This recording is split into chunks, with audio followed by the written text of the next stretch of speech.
All right, what's up guys? Hope there's enough light in here. I'm not using my normal setup. So kind of the part 2 to the sound insulation of the Corvette. I'm not gonna do the rear wheel well because I drove around with a partition and it is extremely quiet. I just don't feel like there's a need for it. But if you wanted to do it, you would simply take off the wheel, take off the inside shielding, and then the inside would be exposed where the wheel well is, the shell if you will, and you would just cover that in the flashing, put it back together, boom, done. But what I'm gonna do is show you how I'm gonna do the door. There's a ton of tutorials on how to get the door off. It's fairly easy. It pretty much pops off, minus 2 little torque bits, and I'll put the size in the description. Yeah, so I'm gonna take that off and we're going to dynamat, flashing if you will, both the inside of the door shell and all the framework and around the speaker. And it'll be the same on both sides.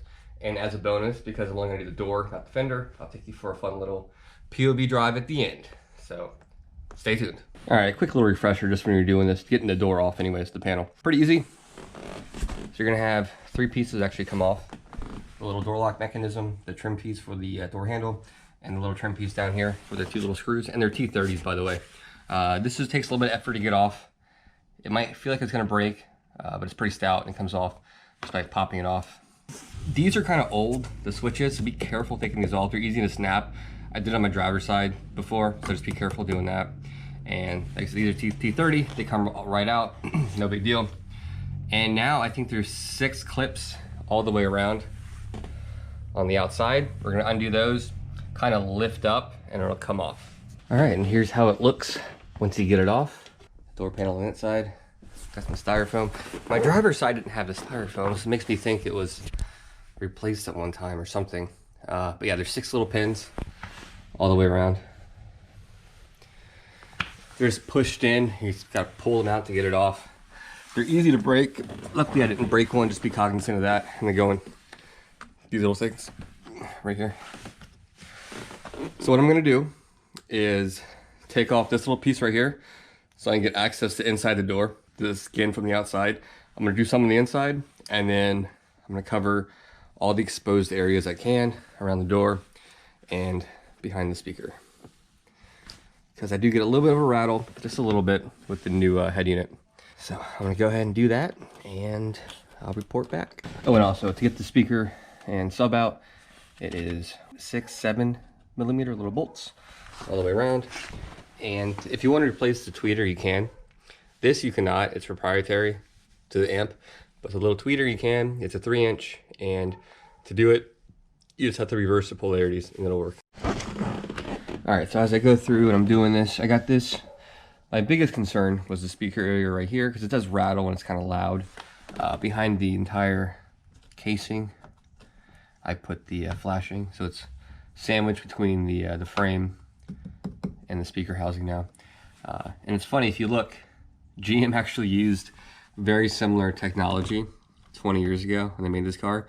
They gave you 1, 2, 3, 4, 5 little tar squares, and that was your sound dampening. It's pretty funny. So it's kind of hard to put these on here, but I'm kind of putting them sporadically. It's not going to hurt to do it, you know, as many as you can. I'll probably do a few more, and then get the inside covered a little more up around this area and call it a day. It should make a pretty good improvement on the sound quality. All right, all buttoned up, easy day. Yeah, every panel in this car is so damn easy to work on. It's pretty laughable. All right, let's go for a little POV.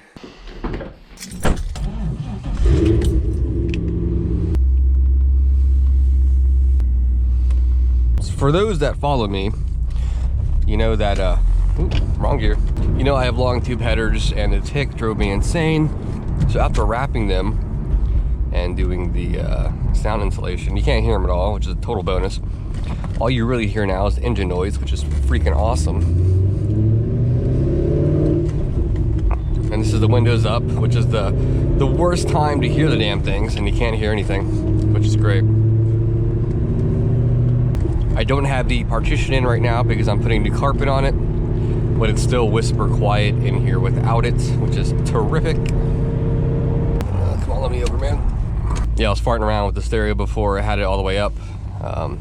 I'd play it, but it's copyrighted, but it sounds amazing with just this door done. Yeah, I can get it almost maxed out with no vibrations at all, which is terrific.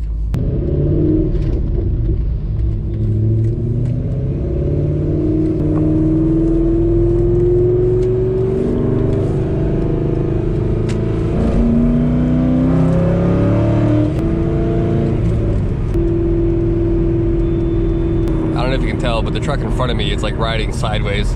The alignment's way off. It's pretty funny.